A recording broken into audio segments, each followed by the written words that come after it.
Eh bien salut à tous et à toutes, c'est Batslayer et bienvenue dans ce review comics numéro 6 qui va concerner cette fois le magazine X-Men numéro 4, sorti le 1er octobre, édité par Panini, hein, comme tous les mags Marvel. Donc, comme vous avez pu le remarquer, comme pour l'autre vidéo je pense, dans le titre de la vidéo, il est marqué All New et Uncanny X-Men entre parenthèses. Ça veut dire la même chose que pour le mag Avenger. Je ne lis pas la série Cable and X-Force. Et encore une fois, pour les mêmes raisons, ça ne m'intéresse pas. Et donc ça m'intéresse pas, donc je vois pas, enfin donc je le lis pas, c'est comme ça, je veux dire voilà, ça m'intéresse pas, donc je lis pas. Je sais, c'est pas très poussé comme phrase, hein, c'est pas, voilà, mais ça m'intéresse pas, donc voilà, j'ai lu une fois, ça m'a pas dû, enfin je suis resté, voilà, je m'en fous, voilà, je m'en fous un peu de cette série, donc je ne la lis pas, donc je lis que 3 chapitres sur ce mag encore une fois, donc voilà, c'est comme ça, c'est tout. Donc désolé, je vais pas faire la review de Cable and X-Force, donc pour ceux qui voudraient avoir une review de ces numéros, bah voilà, hein. Et puis surtout qu'une review en général, c'est surtout un avis personnel. Je pense que on n'est pas forcément réceptif aux mêmes choses selon une personne. Donc voilà, je pense que c'est aussi avant tout un avis personnel qu'une review. Bien sûr, il y a un avis général dans le sens où quelque chose qui est noté sur un site 5 fois à 2 sur 5, forcément c'est mauvais. Et je veux dire quelque chose qui est noté à 4,5 sur un site, à 4 sur 5, à 4 à 5 sur 5 sur un autre, ça veut dire que c'est quelque chose de très bon. Et après, suivant les goûts de la personne, il va aimer un degré supérieur ou inférieur. Enfin, c'est toujours pareil. Donc voilà. Bon, là, je m'égare un peu. Donc on va commencer très vite. Donc je vais commencer par le chapitre All New X-Men numéro 8 de Brian Michael Bendis au scénario et c'est David Marquez au dessin. Là je vais prendre les numéros individuellement car là c'est quand même deux histoires assez différentes, puis c'est pas le même dessinateur sur les deux issues, donc voilà. Donc côté dessin, donc c'est David attendez, je veux pas... Marquez, voilà, Marquez au dessin. Et bah écoutez, c'est vachement beau, moi je trouve ça vachement beau. Voilà, il y a vraiment de très belles pages. J'aime beaucoup, enfin ces Vengeurs sont très réussis parce que dans ce chapitre les Angels vont, oui parce que voilà, les Angels vont rencontrer les Avengers, j'expliquerai plus tard. Donc voilà, donc ces Avengers sont vachement beaux, j'aime beaucoup son Thor par exemple. Enfin, après il y a certains trucs, je trouve que c'est assez bizarre. Enfin, si vous voulez, il y a un moment la tenue de Captain America, c'est bleu comme ça d'un seul coup. Enfin, c'est pas très bien rempli. Enfin, je sais pas, je saurais pas comment expliquer, mais bon, c'est beau, hein, attention, hein, c'est pas moche, hein. C'est pas moche du tout, c'est même très beau. Euh, mais bon, c'est pas non plus ce que j'ai vu de plus beau. Mais c'est plutôt beau, ouais, c'est plutôt beau. Il y a quelques, ouais, il y a quelques pages un peu moins bonnes, encore une fois, hein, mais globalement, ça reste très beau. J'aime beaucoup les expressions des visages des personnages, je trouve ça très réussi pour le coup, il a fait ça très bien. Et donc voilà, enfin côté dessin c'est pareil, je vais pas m'éterniser car j'ai pas grand chose à dire à part que c'est beau, voilà, c'est beau. Donc voilà, donc c'est beau les dessins.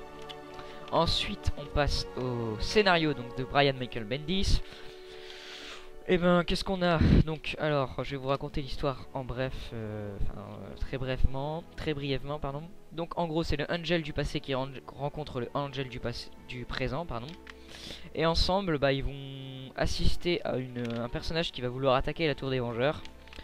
Et donc avant que les Vengeurs arrivent, ils vont défendre la tour. Donc j'en dis pas plus niveau scénar. Comme ça paraît un peu un peu pourri comme scénar, mais non, c'est très bien écrit parce que Bendis est très fort là-dessus. Encore une fois, moi je trouve les dialogues vraiment très bons. Enfin moi j'adore cette série. Enfin c'est vraiment excellent. C'était pour moi, là c'était un petit numéro je pense, voilà pour patienter, enfin pas pour patienter, mais moins important que d'autres. Donc voilà, c'était plutôt sympa. La dernière page est vraiment bien. Donc voilà. Enfin après ouais il y a quelques, enfin c'est vraiment très bon. C'est côté scénar c'est vraiment très bon. C'est pas le meilleur numéro d'All New, ça c'est sûr, mais c'est quand même très bon. Voilà.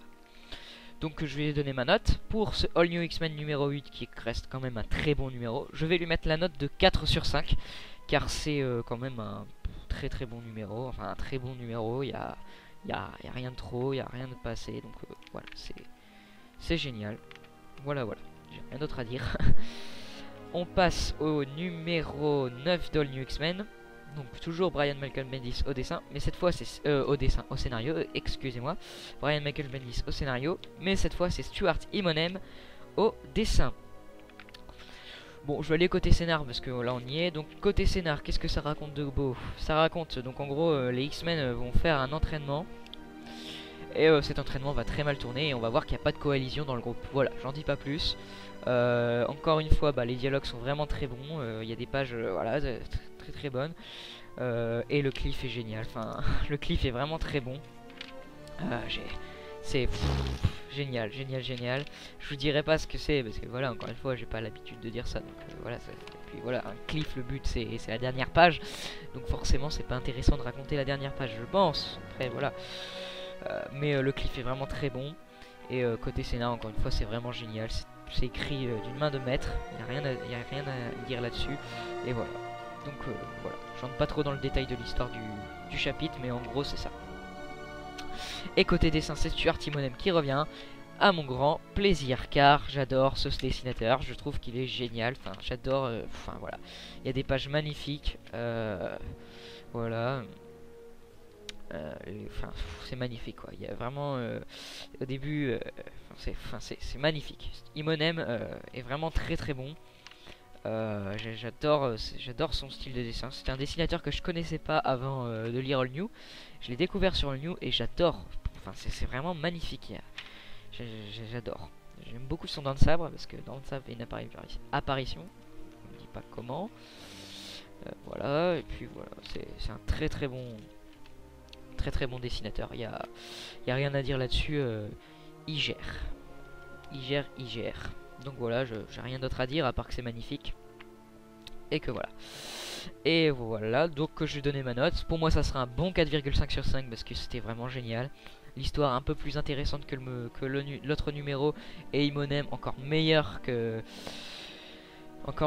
David Marquez pour moi je trouve. Donc tout est bon. C'est pas parfait parce que voilà, il y a forcément c'est pas un numéro, encore une fois c'est pas un numéro d'anthologie, mais bon, ça annonce que du bon. Ça va péter bientôt, je sens que ça va bientôt péter là. Et mais c'est un très très bon numéro quoi. Les dialogues sont bons, les dessins sont magnifiques, le scénar est bon. Donc enfin voilà, pour moi All New X-Men numéro 9 ça sera 4,5 sur 5. Il y a rien de trop et enfin, c'est génial, c'est voilà. Jetez-vous dessus sur ce magazine rien que pour cette série. Je le dis honnêtement, 4,80 vous en sortez rentable par rapport à l'achat de la VO, car faut compter en général soit le prix dollar égale euro, mais vous n'aurez pas le prix. C'est-à-dire un comics aux États-Unis, un chapitre ça coûte 4 $. Vous aurez pas l'équivalent en euros, c'est-à-dire qu'en général l'euro est moins cher. C'est-à-dire que vous en sortez gagner. Là non, vous aurez minimum en achetant de la VO. Après vous allez dans le comic shop, mais il me semble que j'ai jamais vu ça. Mais vous aurez minimum le prix à 4 $. Donc vous en sortez quand même rentable pour 4,80. Rien que pour les chapitres All New X-Men, faut prendre le magazine. Y a rien. Voilà, c'est un des magazines primordial c'est un indispensable pour moi, ça c'est sûr. Donc voilà. Ensuite je vais passer au dernier chapitre que j'ai lu dans ce magazine, qui est Uncanny X-Men numéro 4, qui fait suite directe au chapitre d'All New X-Men numéro 9. Donc je vais rien dire au niveau du scénar. Je vais absolument rien dire à part que c'est toujours Bendis au scénario qui se charge des deux séries. Je vais rien dire. Ah pardon, excusez-moi. À part que les dialogues sont encore une fois très bons. Et que voilà, c'est génial. Et que le cliff est excellent. Et je sens que ça va bientôt péter. Voilà, j'en dis pas plus. Côté dessin, c'est Chris Bacalo. Et c'est vraiment magnifique. Encore une fois, j'adore ce dessinateur. C'est pareil, je l'ai découvert sur Uncanny X-Men. C'est un dessinateur que je connaissais pas avant. En même temps, je connaissais pas beaucoup de dessinateurs Marvel. J'ai commencé avec du DC, avec les New 52. Mais Marvel, j'ai commencé au Marvel Now, donc c'est pareil. Voilà, je connaissais pas vraiment de dessinateur avant ça de Marvel, donc voilà. Je pourrais dire ça un peu pour tous les dessinateurs. Mais donc oui, c'est un dessinateur que je connaissais pas. Je l'ai découvert sur cette série et c'est vraiment très très beau. Voilà. c'est un style particulier, ça je l'admets, c'est assez particulier. Mais moi j'adore, je trouve ça vraiment très beau, il y a des pages très très belles. Et voilà, c'est magnifique. Donc voilà, et voilà la suite, j'ai vraiment hâte de savoir la suite. Voilà, voilà. Donc pour ce numéro d'Uncanny X-Men, ça sera un 4 sur 5. Parce que c'est pareil, c'était très bon, hein, mais bon, c'était pas... Voilà, j'ai préféré le All New X-Men 9, même si c'est un peu plus... Moi non, j'ai préféré le New X-Men 9, donc, mais 4 sur 5 c'est une bonne note, hein, attention, c'est pas... Donc 4 sur 5, et puis les dessins sont vraiment très beaux, voilà, 4 sur 5. 4 sur 5 donc pour Uncanny X-Men numéro 4. Voilà, voilà, donc je vais passer en gros au bilan du mag, donc je vais un peu me répéter, désolé, mais en gros, rien que pour ces 3 chapitres, le magazine il le faut, parce que pour moi... Si je devais vous dire conseiller 3 magazines, c'est tout simplement les 3 magazines que je fais la review, dont je fais la review, pardon. Donc le magazine Avenger, le magazine X-Men et le magazine Iron Man. Parce que pour moi, c'est vraiment les trois mags qui comportent toutes au moins 2 séries génialissimes. Voilà. Donc voilà. Après, encore, pardon, vous voyez, pour Avenger, on peut se dire oui. Hickman c'est particulier et tout, c'est compréhensible et tout. Mais là, Bendis, je le dis clairement, c'est pas un style, c'est pas une écriture particulière, c'est très mainstream et il faut que vous, enfin, il faut lire All New X-Men, il faut au moins essayer quoi. Il faut au moins essayer et donc voilà. Normalement vous aurez aucun souci hein, de toute façon, mais All New X-Men c'est vraiment génial, c'est vraiment une des meilleures séries du Marvel Now, un des meilleurs mags de chez Panini, donc il vous le faut, voilà. Donc je vais mettre quand même une note globale, hein. Ouais, allez, je vais mettre quand même une note globale. Donc pour moi, ça sera un bon 4 sur 5 pour ce... Ouais, non, un bon 4,5 sur 5 pour ce magazine. Parce que franchement, on a deux numéros d'All New X-Men qui sont toujours aussi bons. Pour moi, la série depuis le début, c'est entre 4 et 4,5 sur 5. Pour moi, voilà, je vous le dis clairement. Et Uncanny, c'est pareil, depuis le début, c'est entre 4 et 4,5 sur 5. Donc voilà, donc... C'est génial, voilà, j'ai rien d'autre à dire. Donc, je vais juste vous parler un peu de ma chaîne. La prochaine vidéo qui devrait sortir sera pas un review comics, enfin parce que ça y est, là j'ai écoulé tout mon stock, dans le sens où j'aurai pas de comics avant fin octobre, avant les magazines de DC. Après il y a le hardcover de Nightwing qui a été décalé, donc forcément normalement il devait sortir bientôt, donc je l'aurai eu bientôt, mais là il sort le fin de mois, donc c'est pareil, l'hardcover de Nightwing, la review ça viendra après. Voilà, voilà. La prochaine vidéo, donc ça devrait être normalement une vidéo présentation, soit de l'édition collector d'Arkham Origins, soit du coffret La Cour des Hiboux plus Masque de Hibou. Voilà. Normalement, je devrais l'avoir le 23 octobre. Je sais qu'il est sorti depuis mercredi dernier, je crois. Enfin, ça dépend quand vous regardez. Mais en gros, mercredi, un mercredi, je sais qu'il est déjà sorti. Mais je l'ai commandé sur Amazon et eux, bah, c'est plus long pour l'avoir. Mais le prix était plus intéressant. Voilà, donc c'est pour ça que je me suis jeté sur Amazon. Pour les hardcovers, je préfère en général Amazon. Donc voilà.